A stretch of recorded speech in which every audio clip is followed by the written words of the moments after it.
Welcome to Beauty 101, where I'll be simplifying beauty for real women in their 30s who want to look fresh and youthful and put together without the overwhelm. My name is Michelle, your Latina pro makeup artist. Let's talk about color matching. Our skin is not one flat color, so trying to find your perfect foundation match when you have multiple different colors can be really tricky, especially if you deal with discoloration on the skin. Always match your foundation to the darkest area of your face. Make sure that it matches well with your neck. For me, around my mouth and underneath my eyes is the darkest area. I want to make sure that I'm using a shade that matches that perfectly. If it's too light, it'll turn ashy and won't add coverage. And if it's too dark, it'll look muddy or even orange. Make sure that the foundation matches perfectly. You don't want to just swipe it, blend it in, and if it melts into the skin, then it's your perfect match. When it comes to finding your perfect concealer shade to brighten up the face, the most natural concealer shade is going to be the lightest color on your face. Usually that's found on the center of the face, around the forehead and bridge of the nose, which is where we would place a light concealer. Cover up any darkness with a dark enough concealer shade first. Use a lighter concealer shade that matches that lightness on your face around the darkness to give you the perfect match. If you're unsure how to find your perfect foundation shade, maybe you're not sure what undertone matches you best, I have a free color match form that will help you find your perfect shade. Comment the word match below. Let's talk about eyeshadows. For far too long we've been overcomplicating eyeshadow, but my 3-step eyeshadow formula will guarantee that you will create any eyeshadow that looks beautiful, flatters your eye shape perfectly. Always start off with an eyeshadow primer. This will help your eyeshadow last a lot longer and be more true to color. And to make sure that your eyeshadow blends out perfectly, set your base with a little bit of powder so you have a nice and smooth finish. Make sure the 3 shades are in the same color family for the most natural finish. Always have a lighter matte shade, a darker matte shade, and a lighter shimmer of your choice. Make sure that the eyeshadow suits your eye shape best. Always applying your eyeshadow with your eyes open. Remember, wherever you tap the product down first is where you're going to get the most color payoff. Contour my eye and create that base. Do dabbing motions to make sure that you have control. Using a tapered fluffy brush like this will help to blend out your eyeshadow without you having to do any extra work. Bring down whatever is left on your lower lash line. This will help to naturally define the eyes without being too harsh. Pick up your darker matte color on the side of the fluffy brush. Press that onto the outer corner of the eye, making sure not to go past the bone. Bring that up into the crease and bring everything inwards, always doing dabbing motions to start. Once you have those 2 shades together, take the tip and do small circular motions. Blend those 2 shades together. For even more depth, take that same shade in a smaller brush, picking it up on the side of the brush, stamp that right on top. Because this brush is smaller and denser, it will apply more color payoff, making it look like a darker eyeshadow. Once you have that nice and blended, go in with your finger in the shimmer shade, press that onto the inner part of your eyeball, bringing that up into the crease area to open up the eye. Finish off every eye look with an eyeliner and mascara of your choice. And there you have super simple eyeshadow that looks good on any eye shape. And if you're not sure which 3 colors to pair together, comment down below the word eyeshadow and I'll send you my 3-shade eyeshadow guide. Let's talk about the difference between contouring and bronzing. Both of these are brown shades that look very similar but do very different things. Contour is usually a lot cooler and usually a little bit darker to help mimic the natural shadows on our face and help to sculpt our face. Bronzer is usually a little bit warmer and can either be matte or shimmer. Start by placing your contour down first, right underneath the hollow of your cheekbone, hugging the natural shape of your face. This is meant to define the face and almost lay down the bones of the face to give you structure and dimension, especially because we are not one flat solid color. Contour can also be used to shorten things or make things look skinnier. I place some on the top of my forehead to make my forehead look a little shorter and on the tops of my eyebrows to make it look a little more narrow. Always blend your contour into your hairline. Blend your cheekbone up so you don't drag your face down. Blend your nose contour in to give you more of that pinched effect. Bronzer is going to be placed above the cheekbone contour on the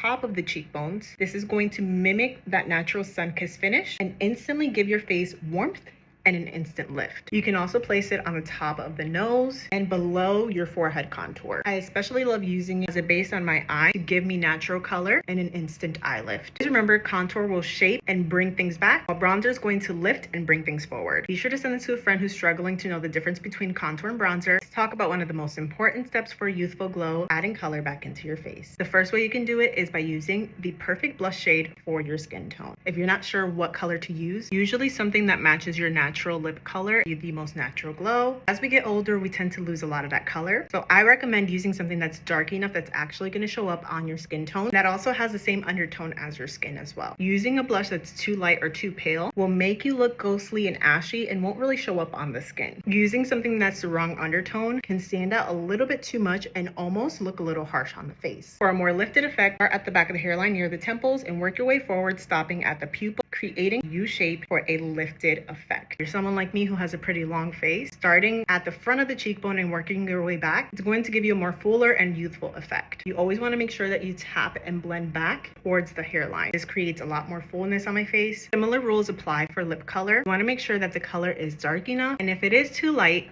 go in with a darker lip liner, help add some of that depth back into your lip look and help it look more natural. If you're not sure which color is the right color for you, comment the word blush below and I'll help you pick your perfect shades. Here are the top curly hair tips that you need to know if you want to start embracing your naturally curly hair and take better care of it. If your curls look like this after they finish drying, it's a sign that you have too much protein in your hair and you need to use a moisture deep conditioner to help balance that out. If your hair looks like this and you have no curl definition, it's a sign that you need to add protein into your curly hair routine. I recommend doing protein treatments once a month, and every time you wash your hair, use a hydrating deep conditioner. The way you layer your products matters. Thicker and curlier the hair is, thirstier it is. So using super hydrating products like leave-in conditioners, curl defining creams, and gelées are going to be best for you. If you have wavier hair, you may be better off using lightweight creams and mousse. If you want your curls to last, you need to be using a stronghold product at the end of your routine to lock in all of the hydration and the style. And refreshing your curls, keep it simple. Putting too much products to refresh your curls is going to weigh it down and make them look greasy. I like going in with a refresh spray that's hydrating enough to help tame the frizz, feels super duper lightweight. Your curls need to be soaking wet when you style your curls if you don't want to have frizz. Styling your hair on damp or dry hair like this is going to leave your hair looking like this. And if you want your curls to last, make sure that you're using a styling brush to help define the curls and help distribute the product through every single hair strand. And make sure that you're using something to protect your hair at night. A satin pillowcase is not enough. And don't forget to do weekly oil treatments if you really want to make sure that you're taking care of your curls. Curls are so delicate and need all of the nutrients and love and care. Let me know which curly hair tip helped you the most. Comment below any of your other curly hair struggles. I'd love to help.